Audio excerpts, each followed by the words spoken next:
반갑습니다. 공장 투자의 진심인 남자 철량입니다. 자, 오늘 또 저와 함께 공장에 대한 정확한 가치 판단을 해보는 연습을 해보도록 하겠습니다.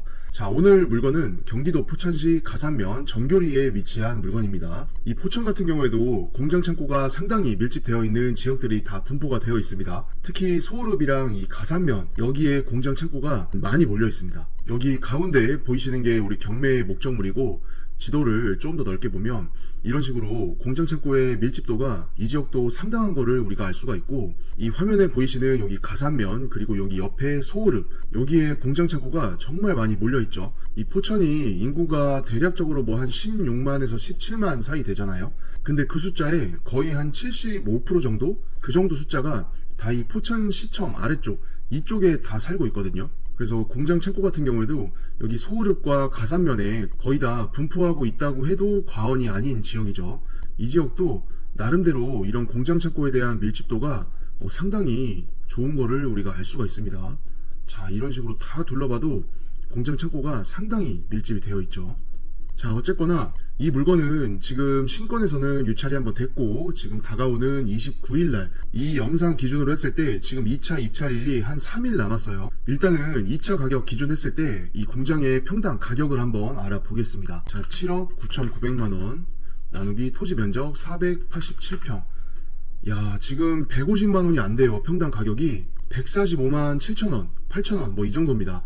그럼 평당 지금 150만원이 안 되는 매우 저렴해 보이는 값에 지금 2차가 예정이 되어 있는데, 여기 뒤에 보이는 이 공장의 건물을 딱 보게 되면 벌써 우리가 많이 봤던 이 공장의 건물들과는 생김새가 상당히 다릅니다. 그래서 이 공장은 지금 벽돌로 되어 있는 공장이에요. 우리가 흔히 볼 수 있는 그 철골조에다가 판넬을 씌운 그런 공장 창고가 아니라 옛날 스타일이죠. 이게 준공 연도를 보게 되면 지금 사용 승인이 1995년입니다. 자, 그럼 거의 뭐 느낌은 한 30년 전에 지어진 공장이란 얘기죠. 그럼 우리가 기본적으로 이 공장이 위치한 이 가산면의 평균 공장 창고의 어떤 시세 밴드를 좀 보게 되면 이면도로에 들어가 있고 용도 지역이 계획관리면서 준공된 지 10년 안쪽으로 층고가 청하선 기준했을 때 한 6에서 7m 이상 나온다. 그런 스펙의 공장들이 대략적으로 200 중반에서 한 300 초반 사이에 나오고 있습니다. 그럼 아까 최저가 기준으로 지금 145만원인데 그렇게 시세에 비추어 보면은 엄청나게 저렴해 보이는 숫자예요. 근데 우리가 아까 말씀드린 대로 이 공장의 사용 승인 연도라던가 이 공장의 생김새라던가 구조라던가 아니면 이 공장 주변에 혐오시설, 송전탑이나 축사나 민가나 이런 게 너무 가까이 있다던가, 여기까지 들어오는 길이 너무 좁거나 경사가 너무 비탈이라던가, 아니면 여기 공장의 본부지에 번면이나 경사가 껴있어서 못쓰는 땅이 포함이 되어 있고 마당의 활용성이 많이 안 좋다. 그 밖에 이런 여러가지 단점 요소들 있잖아요. 이런 거를 다 녹여봤을 때 그래도 이 가격이 경쟁력이 있는 가격이면 이제 들어갈 생각을 하는 거고, 이 가격이 그런 거를 다 고려를 해보니까 비싸다라고 하면은 유찰을 또 기다려야 되는 거죠. 자, 근데 어쨌거나 지금 숫자로만 봤을 때는 요 포천시 가산면에서는 이런 가격대로 공장 창고를 찾아보기가 좀 쉽진 않아요. 해서 진짜 이게 저렴한 가격인지 아니면은 약간 아직도 비싼 가격인지는 이런 공장에 대한 정확한 가치 판단을 하신 다음에 이제 입찰 여부를 결정을 하시는 거죠. 자, 근데 이 물건은 아까 말씀드린 대로 연식도 오래됐고 우리가 이제 흔히 생각하는 그런 공장의 형태가 아니에요.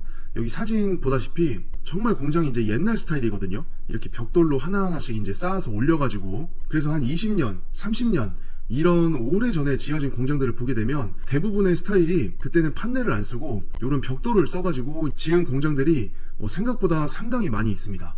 자, 사진만 이렇게 보더라도 정말 그 세월의 흔적이 느껴지는 물건이죠. 자, 그리고 이 물건은 우리가 분석을 할 때 한 가지 또 생각을 해볼 점이 있습니다. 자, 여기가 우리 경매의 목적물인데 이렇게 지도를 좀 넓게 보잖아요. 자, 그러면은 이 가산면이랑 소호읍 전반적인 이쪽 공장 창고 시장에 상당한 호재가 하나 있습니다. 자, 그게 뭐냐? 여기 지적 편집도를 보게 되면 여기에 이제 제2외곽 순환고속도로라고 해가지고 여기 가운데에 IC 모양이 하나 있죠. 요게 이제 고모 IC입니다. 고모 IC. 그래서 이 동네에 이제 IC가 하나, 그것도 제2외곽 순환고속도로에 IC가 생기기 때문에 지금 여기가 이제 우리 경매의 목적물이죠. 자, 그러면은 이 IC가 나오는 이쪽 사거리에서 기준으로 했을 때는 대략적으로 이렇게 거리를 재보게 되면은 얼마 안 떨어져 있어요. 2km 밖에 떨어져 있지 않기 때문에 여기에 제2외곽 순환 고속도로에 새로운 IC가 개통이 되고 여기 IC 입구 사거리에서 우리의 물건지까지 2km 밖에 안 된다? 그러면 차로 이동을 했을 때는 신호만 안 막히면 5분이면은 제2외곽 순환 고속도로를 올라탈 수가 있습니다. 자, 이거는 비단 이제 우리 경매 목적물에 대한 호재뿐만이 아니라 가산면 전체적인 어떤 공장 창고에 대한 어떤 그 호재라고 볼 수가 있습니다. 특히 이제 이쪽 지역이죠. 왜냐면 여기 기존에 이쪽에는 IC가 하나 들어가 있기 때문에 대략적으로 이쪽 위에 쪽 공장들은 이쪽 IC를 올라탈 수가 있지만 여기 가산면의 아래쪽 이쪽 공장들은 어쨌거나 IC를 타려면은 아까 위에 있던 이 선단 IC로 들어가든지 아니면은 요 아래까지 내려와서 소울읍에 소울 IC를 탔어야 돼요. 그래야 이제 이 고속도로를 타서 올라갈 수가 있는 건데 여기에 고모 IC가 개통을 하면은 이쪽 공장에 대한 어떤 물류의 편의성, 이동의 편의성, 교통의 편의성 이런 게 전반적으로 좋아질 수밖에 없습니다. 자, 그러면은 이거는 분명한 호재 중에 하나죠. 그래서 우리가 아까 사진에서 봤다시피 이 공장이 이제 30년 가까이 상당히 오래된 공장이고 이 건축물의 형태도 우리가 흔히 보는 판넬이 아니라 이렇게 벽돌로 쌓아 올린 공장이고 이거는 분명히 단점 중에 단점입니다.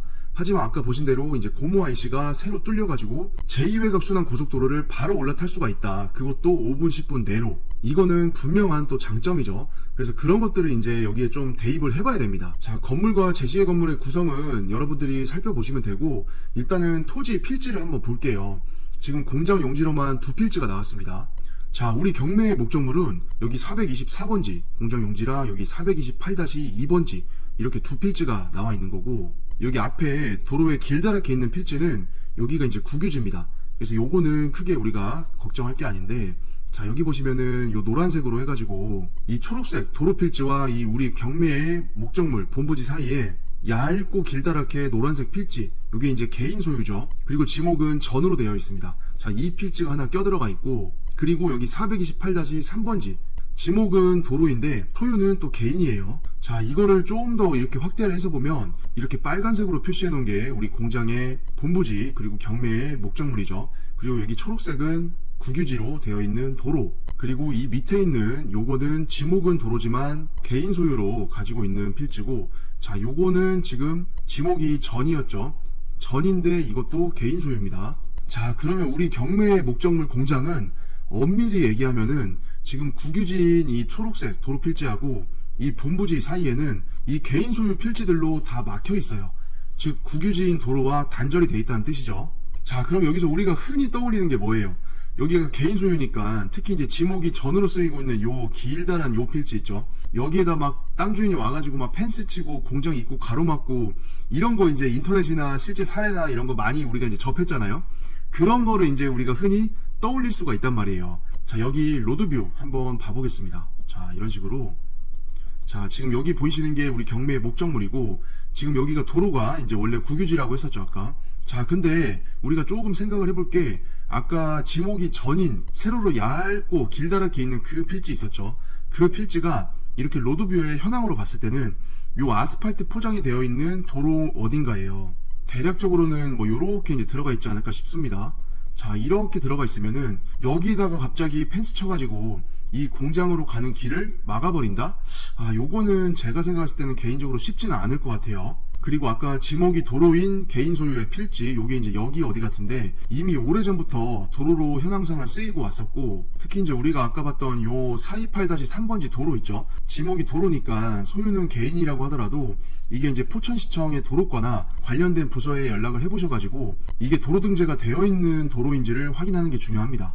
자, 그래서 그런 식으로 이제 등재까지 되어 있다라고 했을 때는 사실 이렇게 노란색 사유지가 껴있다고 하더라도 우리 경매 목적물인 이 본부지로 들어가는 이쪽에다가 펜스를 친다거나 아니면 길막을 한다거나 이러기에는 현실적으로는 조금 어렵지 않을까 싶습니다. 자, 근데 이거는 이 물건에 들어가실 분들은 면밀하게 한번 검토는 해보셔야 됩니다. 그래서 요 도로 필지가 이 공장용지 본부지 두 개만 나왔다. 이 부분에서 조금 우리가 이제 생각을 해볼 점들이 있었고, 자, 건물과 제시의 건물은 살펴보시면 되고, 임차인 현황 같은 경우에도 다 주거로 등록이 되어 있기 때문에 크게 어려움은 없을 것 같아요.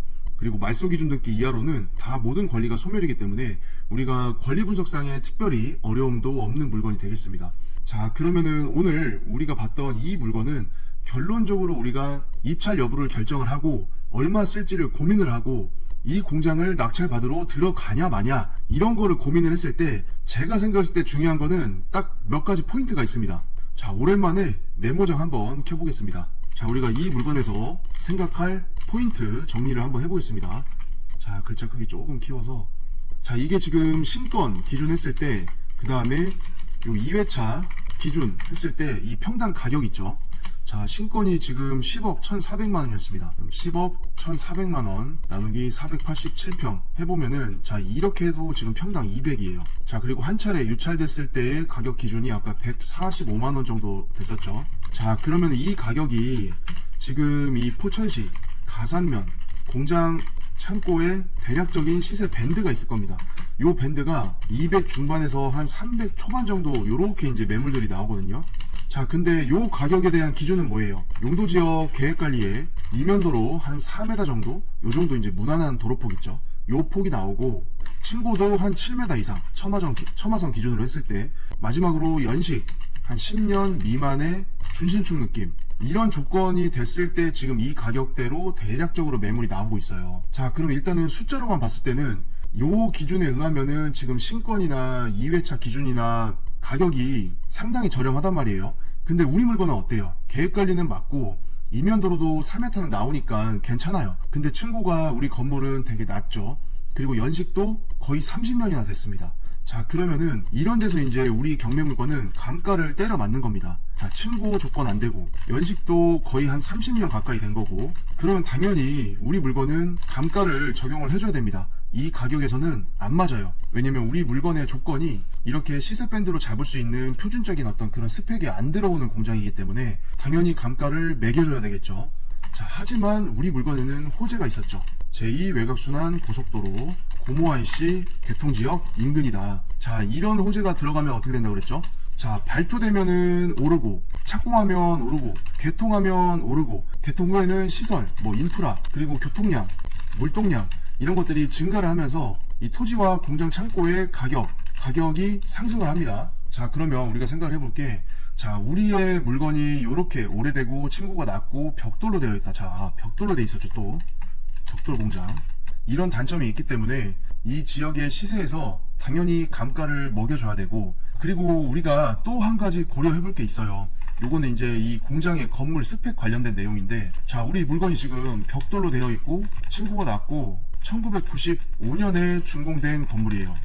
자, 그러면 우리가 낙찰을 받았을 때 뭐 실사용자면은 뭐 상관이 없을 테지만, 우리가 투자자로서 이 공장을 낙찰받아서 임대를 주면서 보유를 하다가 나중에 이제 매도했을 때 시세 차익을 고려를 하겠다라고 이제 접근하시는 분들은 이 부분을 좀 고민을 유심히 좀 해봐야 됩니다. 왜냐면 자, 이런 건물인데 임대를 잘 맞출 수 있을까, 요 고민이 저는 좀 솔직히 많이 돼요. 우리가 공장을 매입해서 들어가는 게 아니라 이 임차인들이 실사용 목적으로 공장을 찾을 때 뭐 이런 고모IC가 새로 생기고 이제 뭐 여기 개통하면은 여러 가지가 이제 좋아져 가지고 내가 사업을 할 때 뭐 유리한 건 알겠어, 좋아질 건 알겠어. 근데 가만 생각해 보니까 어차피 내 공장이 아니에요. 이거는 임차인 입장에서는 그냥 임대로 들어간 거잖아요. 그러면은 이 포천시 가산면 여기 안에 아까 보셨던 대로 공장 창고의 밀집도가 상당히 좋고 정말 공장 창고 건물들이 이거 말고도 더 많은데 굳이 이런 건물에 내가 임차를 들어갈까? 임차인들이 내 공장이 이런 컨디션이면 많이 들어올까? 이런 고민을 충분히 좀 해봐야 됩니다. 자, 여기 하나 더 쓸게요. 과연. 네, 과연이라고 제가 넣습니다. 과연 임대를 잘 맞출 수 있을까? 저는 이 물건 보면 이게 좀 많이 걱정이 돼요. 내가 실사용자가 아니고 투자자로서 이거를 보유하다가 나중에 매도하면서 시세 차익을 얻는 투자를 할 거다, 그 목적으로 입찰을 할 때는 이게 좀 리스크긴 합니다. 좀이 아니죠. 솔직히 이런 공장에 임대 맞추기가 쉽지가 않을 거예요. 그러면 이제 어떤 분들은 또 무슨 생각을 하냐, 나는 이거 뭐 그냥 1, 2년 갖고 있을 게 아니라 한 3년, 5년, 7년, 10년 이런 식으로 쭉 한번 갖고 가겠다 라고 했을 때는 그때 되면은 벌써 이제 30 몇 년, 40년 가까이 또 건물이 될 거잖아요. 그러면 임대는 더 맞추기가 힘들 거예요. 임차인 한번 나가고 이러면은. 그러면 이제 어떤 분들은 이런 생각을 합니다. 기존 건물을 철거를 한 다음에 나는 요즘에 이제 철골조, 그 다음에 판넬, 이 공장으로 다시 짓는다. 이 생각을 하시고 이거를 또 이제 들어가시려는 분이 있을 수도 있습니다. 자, 그러면은 공장을 뭐 철거를 하고 다시 뭐 새 공장으로 짓고 이런 거는 뭐 남이 그렇게 한다고 하면은 뭐 전혀 신경 쓸 게 아니에요. 그냥 뭐 축하나 해주면 되고, 야, 공장 멋있어졌다라고 박수를 쳐주면 됩니다. 근데 우리 입찰자 입장에서는 조금 이 공장을 장기로 가져갈 생각을 하고 이 공장을 다시 짓는다, 아니면은 다시 지어가지고 이 공장을 바로 매도로 바꾼다, 이런 계획을 짜신 분들이 있을 수 있다 이 말입니다. 그래서 다시 지어가지고 임대를 놓든 매매를 하든 이거는 뭐 솔직히 이제 낙찰받는 사람의 자유긴 한데, 우리가 여기서 이제 이 물건을 바라볼 때는 이런 비용을 또 계산을 해봐야 됩니다. 이 물건을 거의 뭐 땅값만 생각을 하고 다시 지을 생각해서 들어간다라는 그런 결론인데, 이때 이제 다시 지어가지고 임대를 하거나 다시 되팔 수 있는 가격, 이거를 잘 면밀하게 조사를 하셔야 됩니다.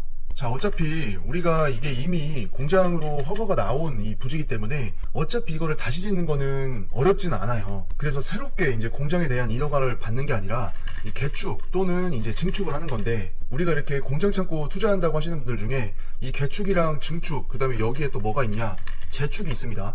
요 개축, 증축, 재축 이거를 구분 안 하고 그냥 뭐 부셨다가 다시 지으면은 뭐 개축이다, 증축이다, 재축이다, 요렇게 이제 약간 이제 좀 헷갈리게 구분 없이 이제 말씀들을 하는 경우가 있어요. 근데 개축은 이제 내 의지에 의해서 새롭게 부시고 이제 다시 짓는 거고, 증축은 기존 건축물의 층수나 높이나 넓이나 이런 거를 이제 더 보태주는 거죠. 그리고 재축 같은 경우에는 이제 화재나 뭐 자연 재해로 인해 가지고 공장 건물이 파손 내지는 멸실이 된 경우에는 이거는 솔직히 내 의지랑 관계없는 일이었잖아요. 자연 재해나 화재나 이런 걸로 소실된 거니까 그런 경우에 다시 짓는 거를 이제 재축이라고 하는데, 어쨌거나 개축이랑 이런 재축을 할 때는 기존 건축물의 높이나 넓이나 이런 것들을 벗어날 수가 없습니다. 그래서 우리 지금 30년 가까이 된 이 건물이 높이가 예를 들어서 처마선이 6m였다, 5m였다 이러면은 그 높이를 더 초과해서 짓는 거는 할 수가 없어요. 그때는 증축으로 허가를 다시 받아야 됩니다. 그래서 우리가 철골조로 판넬로 이렇게 공장을 다시 지을 생각을 하시는 분들은 이게 옛날에 그 낮았던 높이, 다양한 업종을 포용해 줄 수 없는 그런 처마선이 낮은 공장, 이런 걸로 다시 짓는 것보다는 이게 임대나 매매를 수월하게 하려면 요즘에 이제 공장 창고가 요구하는 이 층고, 처마선 기준에서 최소 6m, 아니면 보통은 7에서 8m 이런 식의 여유 있는 층고를 노리고 이 공장을 다시 지어줘야 되는데, 이때는 이제 증축을 또 같이 해야 돼요. 그래서 개축이나 증축을 할 때 우리가 법률적으로 인허가상으로 문제가 없을 건지 이런 것들을 또 같이 고려를 하셔야 돼요. 이렇게 플랜을 짜신 분들은. 자, 그리고 우리가 아까 여기에서 이제 발표, 착공, 개통 이런 시점에 따라서 이제 지가의 상승이라던가 공장 창고에 대한 시세의 상승이라던가 이런 게 이제 다 이제 약간 계단식으로 되어 있잖아요. 근데 벌써 우리가 고무 IC가 생긴다라는 거는 이미 누구나 다 알고 있습니다. 이 지역을 공부를 해보신 분들은. 자, 그럼 이렇게 이제 호재가 만연하게 이제 너도 알고 나도 알고 모두가 다 아는 사실인데, 이게 과연 지금 착공을 해가지고 나중에 개통을 했을 때 진짜 개통한다고 해서 이 땅값이 더 올라갈 거냐, 이런 호재는 남들이 모를 때 이 발표 시점이나 이 발표 직후나 이 전에 미리 개발 정보를 파악을 해가지고 입수를 해가지고 미리 들어가 있어야 되는 거 아니냐 해서 개통을 해도 사실 얼마나 오르겠냐라고 생각을 하시는 분들이 분명히 지금 여기에도 있을 겁니다. 자, 근데 이게 명확하게 말씀드릴 수 있는 거는 이 경기도에 이렇게 신설 IC가 개통을 해가지고 교통량이나 인프라나 물동량이 증가를 했을 때 개통되고 나서도 땅값은 올라갑니다. 왜냐면은 개통 후에도 그 지역이 더욱더 좋아지기 때문에 개통하고 나서도 지가의 상승은 이어져요. 그래서 우리가 이 물건에서 이제 이 호재를 섞어서 계산을 할 때 중요한 거는 뭐냐면, 제가 생각을 할 때는 어차피 이거는 누구나 다 알고 예측을 할 수가 있습니다. 근데 여기서 중요한 거는 우리가 이 고모 IC가 개통을 해서 이게 좋아졌을 때 이 토지나 공장 창고의 가격 상승이 어느 정도까지 올라갈 거냐, 이거를 우리가 정확히 예측을 좀 할 수 있어야 돼요. 어차피 발표나 착공 2단계는 이미 지나갔기 때문에 이 물건의 가치평가를 하시려는 분한테는 이거는 의미가 없어요. 우리가 집중할 거는 요겁니다. 요게 얼만큼 올라갈 거냐. 자, 그럼 우리가 뭐 점쟁이도 아니고 예언가도 아니고 앞날을 내다볼 수 있는 것도 아닌데 이거를 예측을 뭐 어떻게 할 수가 있냐. 이거에 대해서는 이것과 비슷한 사례가 발생한 지역의 선례를 찾아보시면 됩니다. 그렇다고 저기 어디 지방에 막 어떤 작은 마을, 뭐 이런 마을 읍면단위 이런 데에 개통된 IC 가지고 개통 전이랑 후랑 지가 상승이 얼마나 있냐 이런 걸 비교하시면 안 되고, 이 적어도 수도권, 경기도권 내에서 이렇게 신설 고속도로가 뚫리고 IC가 개통이 됐을 때 그 IC가 개통되는 주변의 토지의 상승이라던가 공장 창고의 가격 상승이라던가 이런 사례들을 조사를 하신 다음에 이 지역에 대입을 해보시는 거예요. 자, 그리고 중요한 거 하나가 더 있습니다. 자, 우리가 지금 이 물건을 입찰을 고민하고 현장 임장을 하고 물건 조사를 하고 하는 이 지역이 어디예요? 이게 경기도 포천시입니다. 포천시. 그리고 가산면이에요. 가산면. 자, 지금 이 지역의 시세가 대략적인 기준이 지금 이거라고 했죠. 그러면 우리가 중요한 거는 생각을 해보면은 지금 이 가산면 시세에서 이런 조건일 때 이 공장 창고들이 얼마만큼 이 고모 IC가 개통을 했을 때 가격이 상승이 될 거냐, 이거를 지금 예측을 해보려고 다 머리 싸매면서 고민하시는 거잖아요. 자, 그러면 예를 들어서 뭐 평당 50만원이 올라간다. 그러면은 여기 시세가 어떻게 되겠어요? 이제 300에서 300 중후반 요렇게 이제 올라갈 거잖아요. 이게 50만원을 더해주면. 자, 그럼 여기서 이제 고민을 해볼 게 뭐냐. 자, 우리가 신설 IC가 개통을 하고 여기가 상승을 해서 평당 50이 올랐다, 예를 들어서. 그럼 여기에 공장 창고 시세가 300에서 300 중후반이 된다는 얘기인데, 그러면 기존에 이제 여기 가산면보다 더 약간 가격이 높은 지역이 있었습니다. 그게 이제 포천시 소우릅이죠. 자, 그럼 소우릅이 지금 현재 기준으로 했을 때는 한 300 초반부터 이제 매물이 나오는데, 여기 고모 IC 뚫린다고 여기가 50만원 올라가서 300에서 300 중후반까지 이제 시세가 올라가게 되면 여기 소우릅도 가만히 있진 않겠죠. 왜냐면 기존에도 이 가산면보다는 이 소우릅이 좀 더 비싼 지역이었으니까. 그러면 이 소우릅도 상대적으로 가산면보다는 내가 너보다 형인데 내가 너보다는 더 비싸야 되지 않겠냐 라고 해서 또 소우릅도 가격의 상승이 있을 겁니다. 자, 그럼 여기서 우리가 지도를 다시 볼게요. 자, 이쪽이 이제 지금 가산면이고 이쪽이 소우릅입니다. 자, 그럼 이렇게 더 줄여서 보면, 자, 가산보다는 소울이 이쪽 의정부랑 더 가깝습니다. 그리고 의정부는 서울이랑 더 가깝죠. 포천보다. 그리고 이 토지의 가격은 이 서울에서 이런 식으로 멀어져 갈수록 가격이 저렴해집니다. 자, 이쪽도 마찬가지죠. 이렇게 서울에서 멀어질수록 기본적으로 가격이 이제 저렴해지는 건데, 우리가 토지나 공장 창고 투자를 잘 하려면 이 상대평가를 잘해야 돼요. 자, 그래서 우리 지금 경매 목적물이 여기에 있잖아요. 여기 가운데 보이시는 이 빨간색 점. 자, 이게 경매의 목적물입니다. 자, 그러면은 여기보다는 서울이 조금 더 교통이 편하고, 자, 서울보다는 여기 의정부 요쪽이 더 서울이랑 가깝죠. 그리고 이쪽보다는 이쪽 별내로 내려왔을 때가 더 서울이랑 가깝고, 자, 그러면은 우리가 아무리 여기에 고모 IC가 신설이 돼가지고 이 가산면의 가격이 올라간다고 해도 결국에는 여기보다는 살짝 상대적으로 낮을 수밖에 없습니다. 그리고 여기는 또 이쪽 아래 이 의정부라는 동네보다는 집가나 공장 창고의 가격이 낮을 수밖에 없습니다. 그러면 이게 무슨 말이냐면, 결국에는 제2외곽 순환에 붙은 고모 IC가 신설이 된다고 하더라도 결국에는 이런 지리적인 이 위계의 질서가 있기 때문에 이게 무한대로 가산 쪽의 가격이 올라갈 수가 없습니다. 그래서 만약에 여기에 고모 IC가 개통을 해가지고 이 포천시 가산면의 이 공장 창고 시장의 가격대가 지금보다 50만원 아니면 뭐 70만원 이런 식으로 가격 밴드가 올라간다라고 하면은, 우리가 여기 가산면에 평당 300 중후반이면은 어디를 갈 수가 있습니까? 여기가 300 중후반이 된다, 평당 350이 된다? 그러면은 여기 진접까지 내려올 수가 있어요.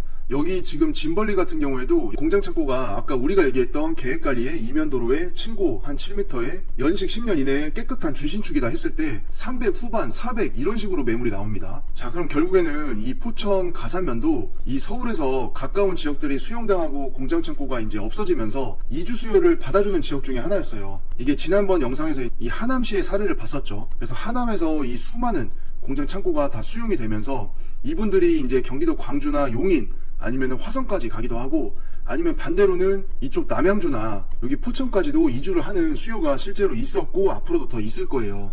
그러면은 어차피 서울에서 더 멀리 떨어진 이 포천시 가산면이 300 중반까지 가격이 막 올라가고 300 후반까지 올라간다.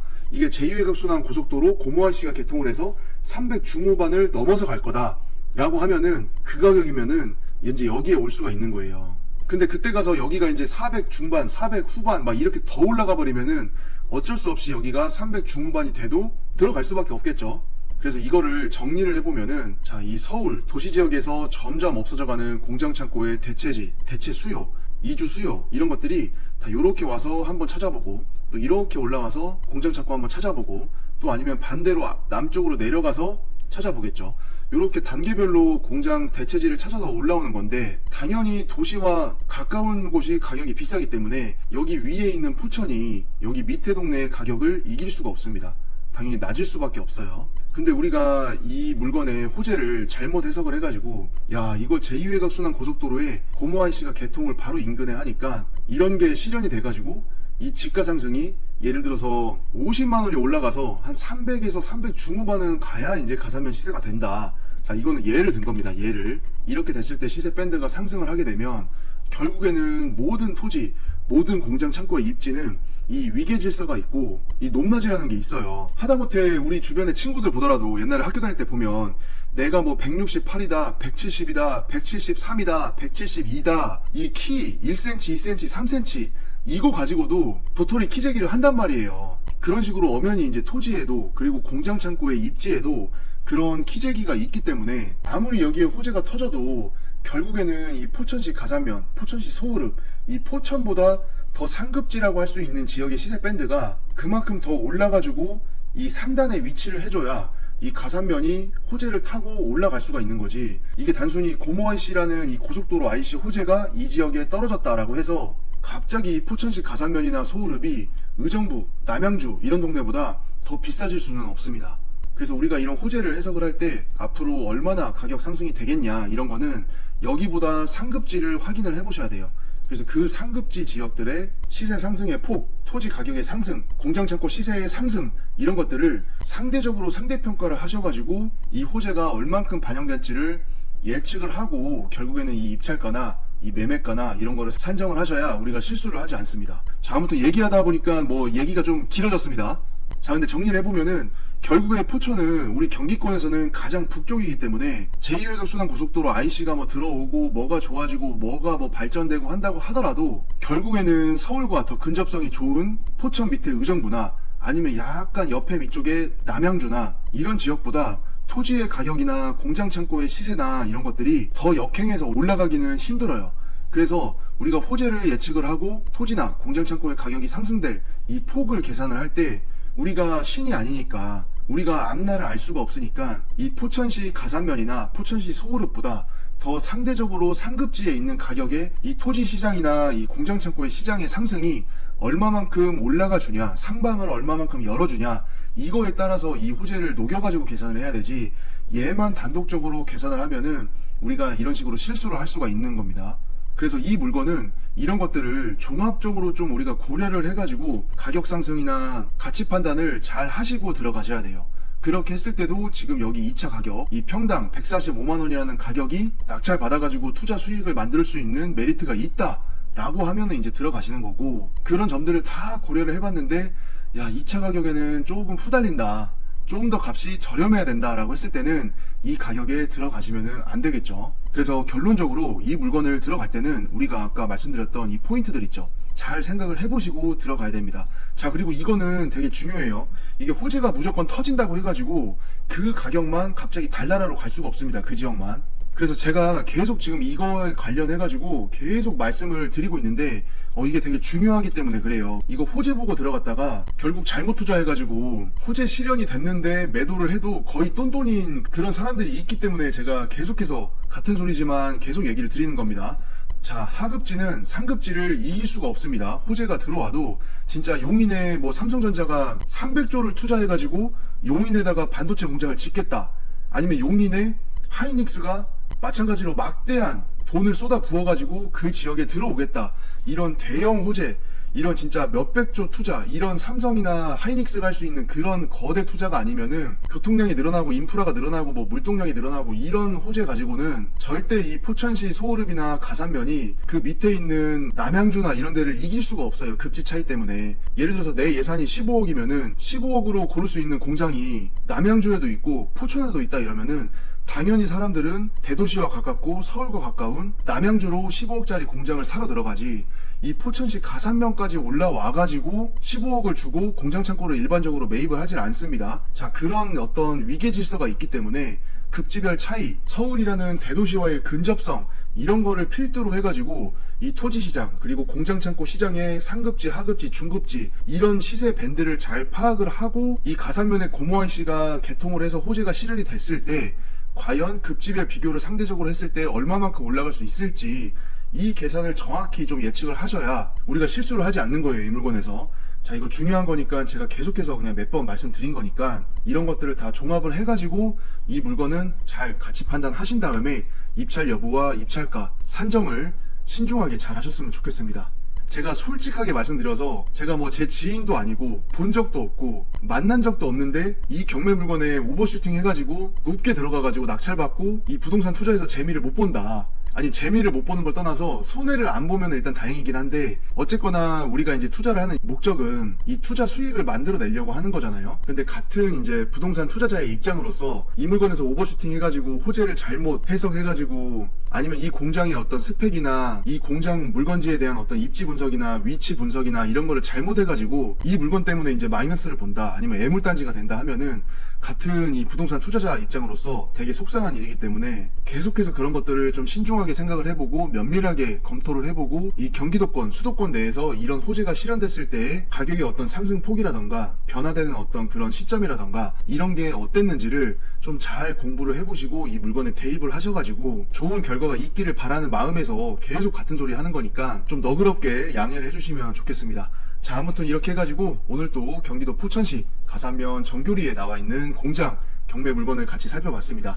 이번 물건에서도 좋은 가격에 낙찰 잘 받으셔가지고 좋은 결과가 있기를 바라겠습니다. 시청해주셔서 감사합니다.